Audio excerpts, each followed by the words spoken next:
Boa tarde a todas as pessoas presentes. Hoje vou apresentar o trabalho titulado Potências Pedagógicas da Escrevivência na Identificação do Racismo Mental. E ele foi elaborado por mim, Camila Casimiro, pela Camila Reis e Tainá Figueiredo. Bom, ele foi, como disse anteriormente, três mulheres que residem em territórios diferentes do estado do Rio de Janeiro. Eu sou moradora da Baixada Fluminense, na cidade de Duque de Caxias.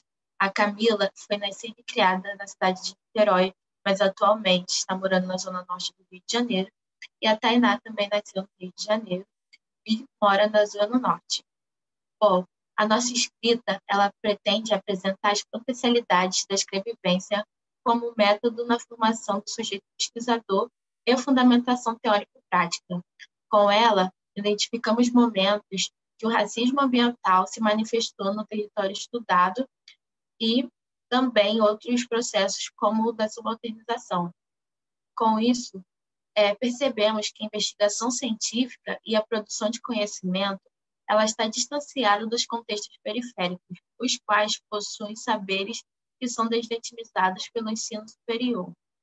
Nesse contexto, esse trabalho de pesquisa fala sobre a construção de um trabalho de conclusão de curso de ciências ambientais e no processo individual, mas que no nosso caso foi também coletivo, de encontrar, de investigar um possível problema de pesquisa e tema de pesquisa. Então, nesse trabalho, o eu veio a partir das narrativas da Pamela e o nós aqui representado por mim, Tainá e Camila, que olhamos e acompanhamos as narrativas da Pamela e esse processo de investigação.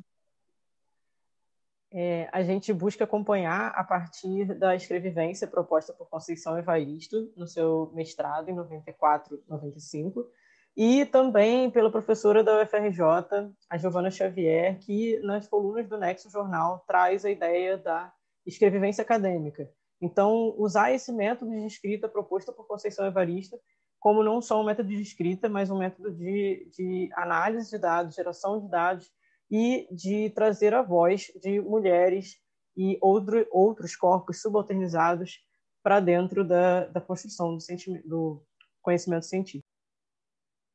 Bom, a análise de trecho da escrevivência e o reconhecimento do racismo ambiental. Para o presente trabalho, utilizamos o conceito de racismo ambiental desenvolvido por Bullard, onde ele se refere a políticas e práticas ou diretrizes ambientais que afetam de modo diferencial ou prejudicam de forma desvantajosa indivíduos ou grupos baseados na cor ou raça, e eles são reforçados por instituições governamentais como jurídicas, econômicas e políticas. Também utilizamos o método da escrevivência, que é a escrita de si, onde, através dela, podemos contar sobre, apresentar a oralidade presente no nosso cotidiano e também a oralidade passada ancestral e aqueles que cruzam o nosso caminho. Com a escrevivência, podemos fazer a escrita acadêmica a partir de contexto de injustiça e desigualdade e também como método de geração de dados. E essas duas vertentes sobre o lugar, que é o bairro onde eu moro, Campos Elíseos, na cidade de Caxias. Bom, através da escrevivência, podemos destacar alguns trechos que eu estarei compartilhando com vocês e sobre eles analisamos à luz de alguns conceitos acadêmicos. No primeiro quadrado, o verde, conta um pouco sobre o sentimento que é narrar a própria história, que inicialmente era de medo de saber que a minha vivência, o meu cotidiano, poderia virar produto de uma pesquisa científica. E com isso, refletindo à luz dessa nova ótica, e saber que as situações de desigualdade, racismo e injustiças ambientais de ser quem é e por morar em um lugar marginalizado, também provocou essa troca de lentes, essa troca de olhares, ressignificando os modelos da universidade. Mas com isso, chegamos à conclusão que inserir no contexto acadêmico é tão difícil quanto ter as percepções das injustiças identificadas na própria história no território. Bom, através da escrevivência, também ressaltamos dois eventos emblemáticos, O primeiro está nomeado como Perda de Lugar, que foi uma memória minha de que, há um tempo atrás, as terras, né, os terrenos em Campos Elíseos estavam sendo procuradas para serem convidados a vender os proprietários, porque aquele local poderia passar algum duto, algum encanamento, ou poderia se tornar perigoso devido às instalações ao redor.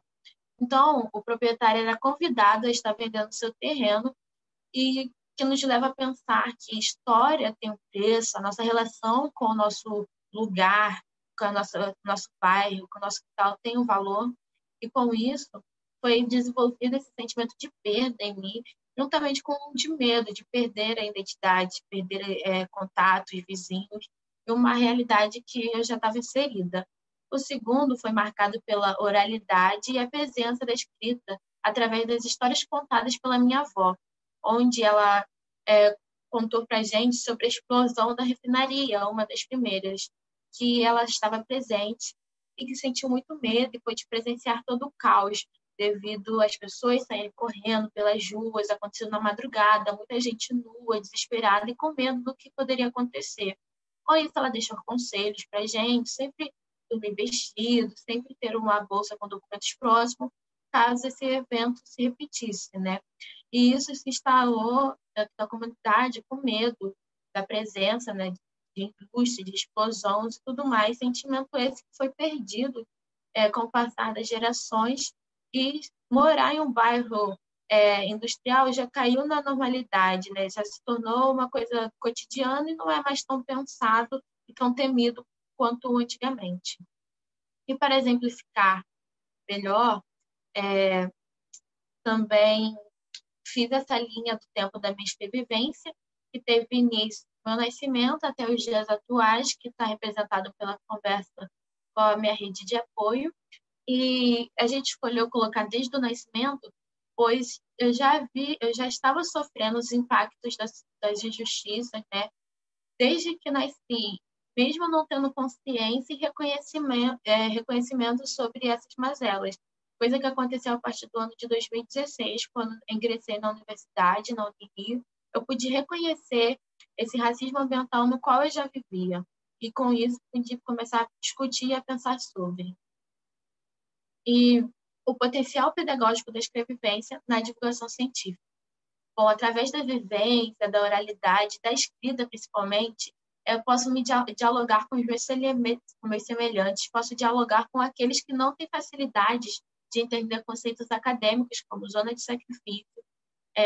Como podemos ver no mapa, há muitas indústrias presentes no bairro de Campos Elíseos, como a refinaria de Caxias, a fábrica de lubrificantes, o que caracteriza o bairro um bairro industrial e, consequentemente, uma zona de sacrifício. Então, através da minha vivência, eu posso dialogar esse conceito e outros, como tipos de poluição, tá dando o exemplo das chaminés presentes aqui no bairro. Posso falar sobre chantagem econômica, onde muitas pessoas, principalmente no início da construção do polo petroquímico, tiveram que escolher entre qualidade de vida e ter uma segurança monetária. Tudo isso se encaixa dentro dos contextos de impactos ambientais e injustiças socioambientais. E, para concluir, a escrevivência possibilitou que essas narrativas minhas de sujeitos de áreas periféricas e marginalizadas chegassem até os territórios acadêmicos, desvelando o sujeito e o processo de subalternização, além de causar a inserção dos bairros, das zonas periféricas, dentro da universidade, também possibilitou a gente olhar para esse território com lentes científicas, colaborando também para a emergência dos saberes deslegitimizados e valorização das subjetividades, né? Além de contribuir para a nossa formação profissional, seja como cientista ou como educadora, porque para fazer tais análises precisamos elaborar, né, desenvolver características próprias da nossa profissão. Aqui é um pouco das nossas referências bibliográficas e, por último, um trecho da música do Emicida, que é "Pros moleques que sonha com isso, é nós". Desde o começo, a minha sugestão é papel, caneta e coração. Nunca menos que isso, certo? Emicida, papel, caneta e coração. Obrigada.